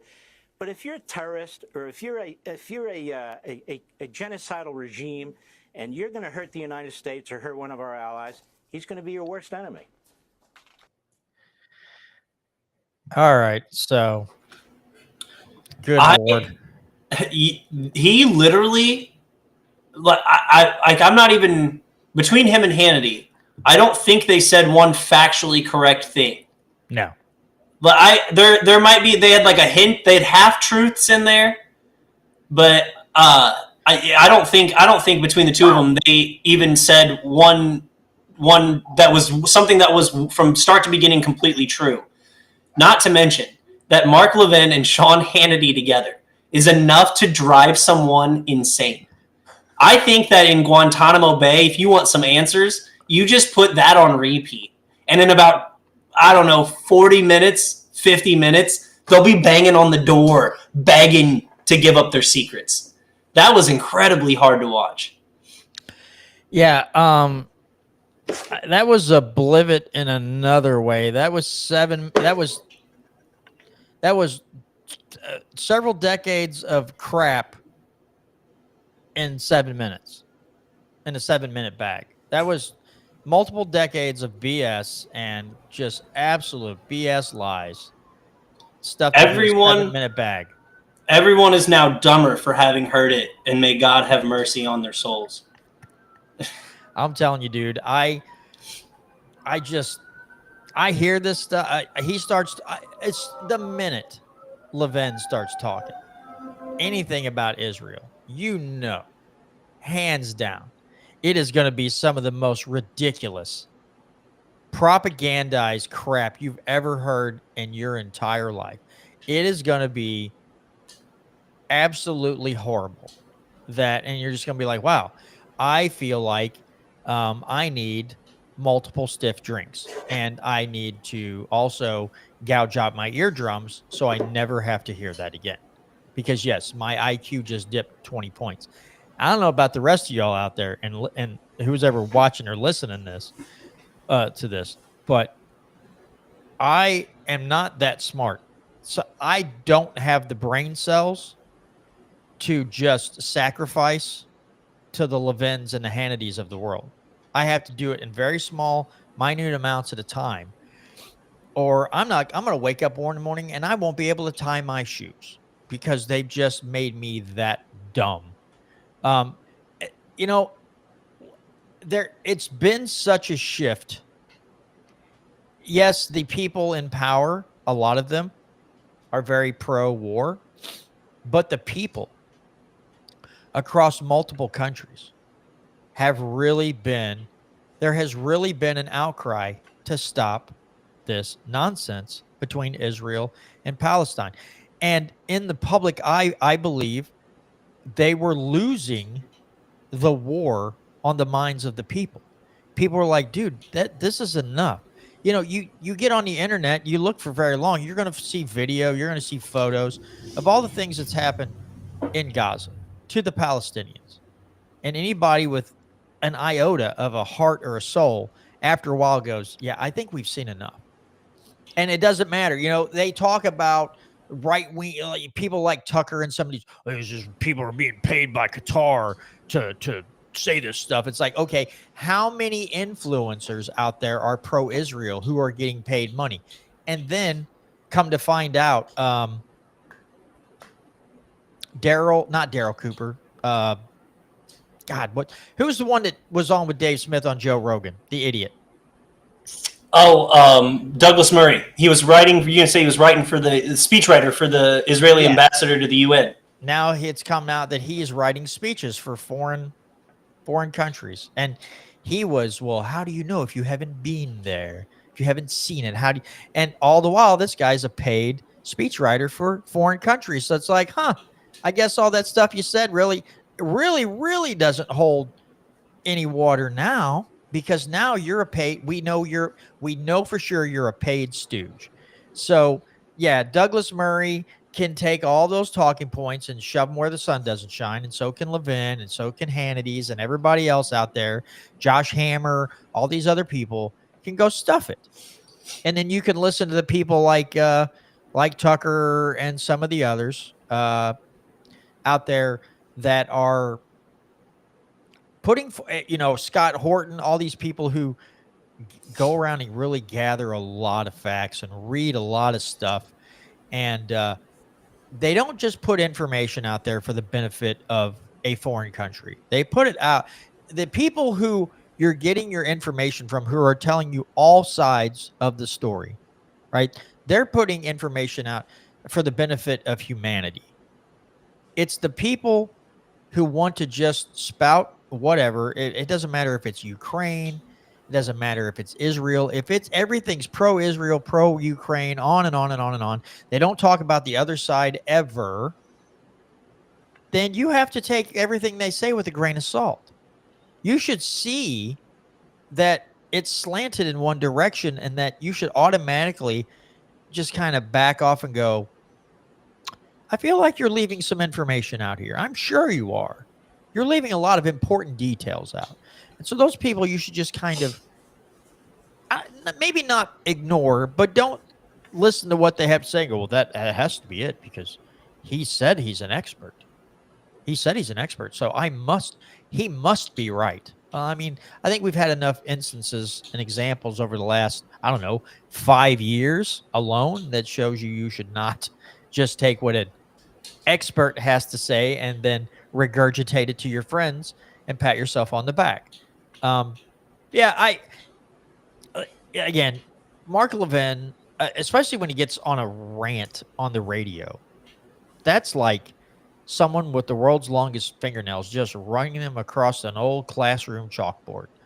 Everybody in the class just goes and tenses up, and your butthole puckers because it's horrible, horrible, horrible sound. And I hope that institutions like whoever just continually, like 60 Minutes and anybody that just spouts this pro-war stuff, I hope they continually hemorrhage money. I hope they continue to lose viewership. I hope they continue to be ignored. I want to see the collapse of media as we know it today. That I really, really want to see those institutions fail on a massive level. And then really, I guess it's another sick part of my sense of humor or a sick part of my brain. I want to hear what kind of BS they make up. Excuses they make up for losing viewership, because they'll blame it on everybody else but themselves. And I love to see what kind of dance they can make up dancing around the actual answer. They come up with this jig like, it's not me, it's Joe Rogan's fault, or whoever, They're out there doing their little dance of it's not me. They're doing it wasn't us. Yeah. Here's the whole thing. Here's the dance. Here's the whole dance right there. Someone else starts taking their viewers because they say in a different opinion than them. Like they have an actual opinion that wasn't regurgitated by made up by the CIA or wasn't some sort of talking point for the establishment parties. And that speech is dangerous now. Like, oh, that's disinformation, that's misinformation, and we have to ban it. That's their move. Is like, oh, well, if you don't agree with me, then you must be spouting disinformation, and we will have you banned from YouTube, from all the social medias. That's the dance. Of course, it could not just be the fact that they refuse to tell the truth or that they refuse to have any nuance to any conversation they have. No, it couldn't be that. It has to be all the misinformation and disinformation infecting the minds of the masses, John. That's the crux of society, is all the disinformation everyone's hearing. Yeah, I honestly think that it's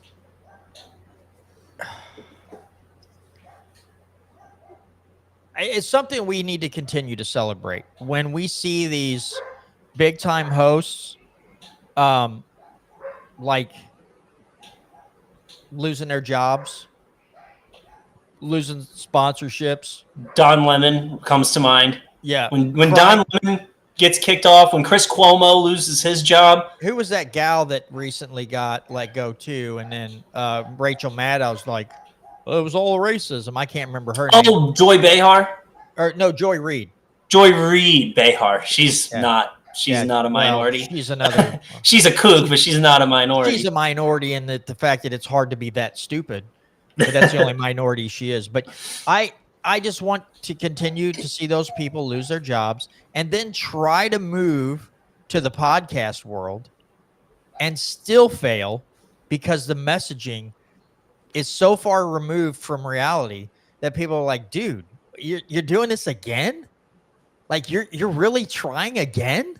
Like, we didn't like you when you were on normal TV on a cable channel, and now you've moved to internet only, and you're not saying anything different than you did on the air with a big camera, with multiple cameras. So we still don't care. And I want to see them just move from whatever like outlet to outlet and just watch them continuously fail. That's what I live for. I live for seeing these people just right down the crapper. I love it. Because let's just be honest. These folks have had it coming for a long time. And it took way too long for these people to lose all credibility and to cost, well, not to mention the fact that these networks give these people these huge contracts. They give them these multi-million-dollar contracts, and then nobody's watching. The sponsorships start pulling their money, and at some point, the network's like, dude, we can't keep paying you $10 million a year for having 100,000 viewers and no sponsorship. We can't do this. And it's so funny too, right? Because these same people get on and they talk smack about the wealthy, right? And they're making 10 million a year, and they're like, these greedy corporations just, and it's like, well, what about your corporation? They canned you. You're making, they paid you $10 million and they canned you. But I don't hear them going around and calling their, the people who just fire them greedy corporations. They don't say that. It's like, what's the difference? Like, what's the difference between that corporation and another corporation that might pull the same maneuver? Like, what's the difference? They're greedy too. They want all the money they can make, but they just won't do it. They won't do it to their former employer. And I don't know. I get some sick sense of, I get some sick thrill out of watching these people just dance around again, no accountability. I sucked. People don't believe me anymore. So again, they have to blame it on a podcaster. They have to blame it on another network. And it's like, no, you were costing your network millions of dollars. They couldn't justify it anymore. And you lost your job. Just say it. You suck at your job. You failed. Just take ownership and then learn from it and move on. Yeah. And the best is like you were saying, they're rich. They're super, like the Don Lemons and Chris Cuomo's of the world. They're super rich. Yes. So they don't need to go and do any of this. Like they could just retire or invest or just do anything that is out of public eye. Like you could literally go do anything you wanted. And like at worst, guys like us would be like, remember how dumb Don Lemon was? Like, do you remember how stupid Chris Cuomo was? But because they just have that attachment to being famous, like because they have that burning itch for people to watch their content. Narcissists. Yes, because they have the like that extreme narcissism about them. That like, no, we like the fact that news gets reported is not good enough. I have to be the guy to do it. It creates this like magical, like we were talking about, like I was saying a second ago. You've got Don Lemon on his YouTube channel getting roasted by people in the streets, like getting torched on like having people who know more facts than him. Like he'll go up and be like, I'm Don Lemon and I'm going to guilt trip you into, you know, saying Donald Trump is bad. And they're like, have all the facts to beat him. And he just looks so stupid. And like when Chris Cuomo debated Dave Smith, or anytime he mentions Dave Smith on X after that debate, it's just like so embarrassing to watch him just like Chris Cuomo is stuck in this world of trying to come at a guy like Dave Smith to become more popular. And when you see a guy who used to have the nightly spot on CNN delving that low, or there was another one, he debated, it was a horrible debate. It was like one of the hardest things to watch, but that guy from the New York Times who he wrote good articles on COVID, but then was a Zionist, was like a we need to support Israel no matter what type. And so Dave Smith just let him have it. And then he spent like a week on this like clout chasing, like I was the guy who debated Dave Smith. It's like you used to write for the New York Times and now you're like shot at fame again is going after a guy like Dave Smith. I don't know. Like you said, there's something so delicious about watching these guys just fall from grace so hard. Yeah, and it's funny too. The best part, this isn't taking anything away from Dave Smith, but these guys were heralded as journalists and the keepers of truth, right? The people got out and told you what exactly was going on, and then they're going up against a stand-up comic, and absolutely, Dave is just mopping the floor with them. And that's what makes it even better. It's like, dude, you're not even going up against somebody like a foreign intelligence, someone who's really good on foreign intel or foreign policy or even domestic policy. You're going up against a stand-up comic or another journalist and just absolutely getting your butt handed to you. And that just makes it better. This isn't, like I said, this isn't somebody who's wrote multiple books on the subject. He's just well-read enough that he knows the material. And so when you come at him, he just goes, really, dude? Like, this is what we're doing? And just burns them. And again, Dave's not the only one. Scott Horton goes up against former generals and destroys them. And with their own words. Yeah, and he's written books. Yes, he is very well researched.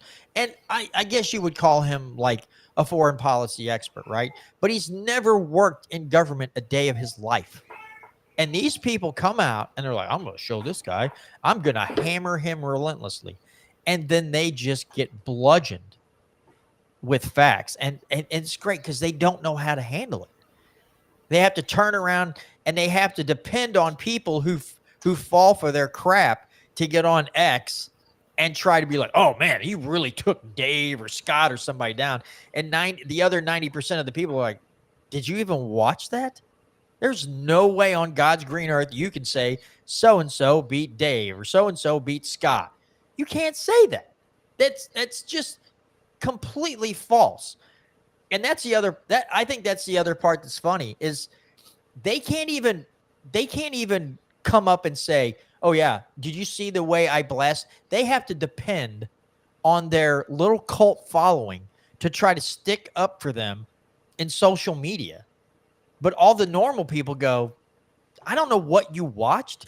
You must have watched a version where the opposing person must have got like 2-second clips, and then they let you listen to everything this guy said, and you somehow came to the conclusion that your guy won.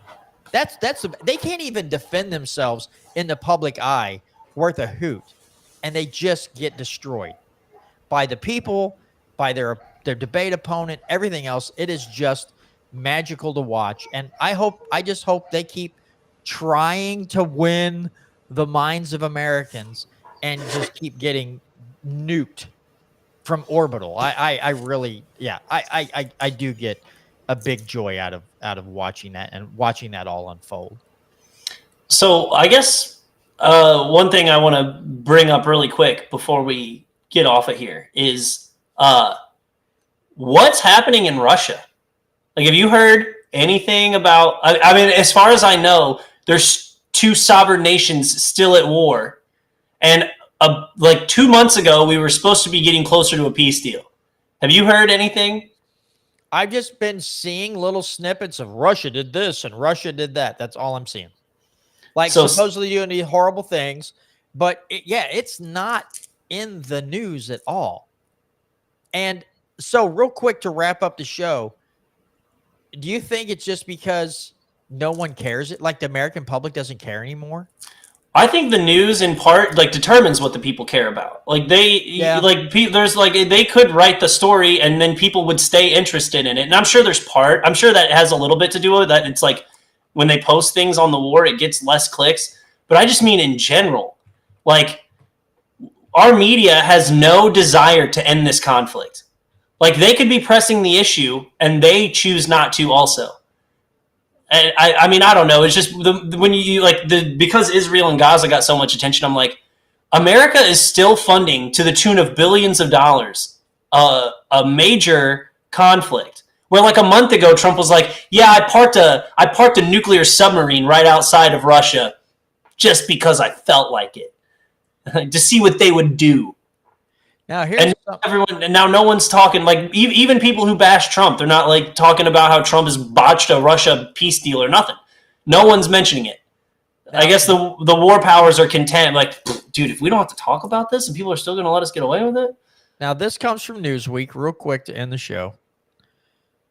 It says Republicans have changed. This is from October 13th, 11:27 a.m. Republicans have changed their minds on Ukraine.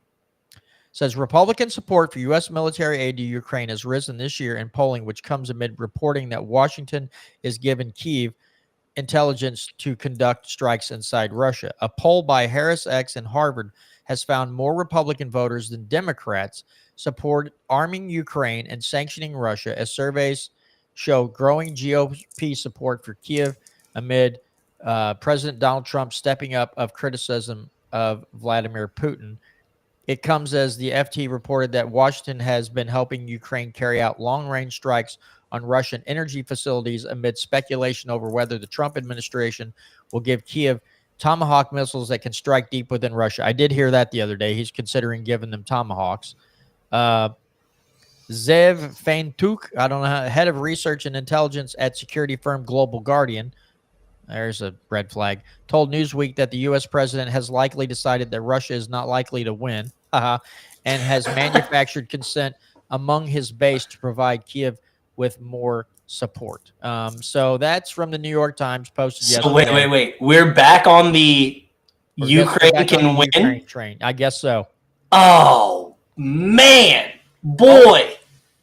Now, I guarantee you, though, if a Democrat was in office, then the poll would show that Democrats, more than Republicans, would support continuing to support Ukraine and give them money. It's just who's in power. It was the Democrats, and now it's switched to Republicans have the majority, very slight majority, and now the Republicans, because their cult leader says it's okay to hate Russia, now the support is growing, and the Democrats don't want to support anything Trump wants to support, so now they're going to back away. So it's the same stupid crap as usual. All right, Do folks. you people not have principles?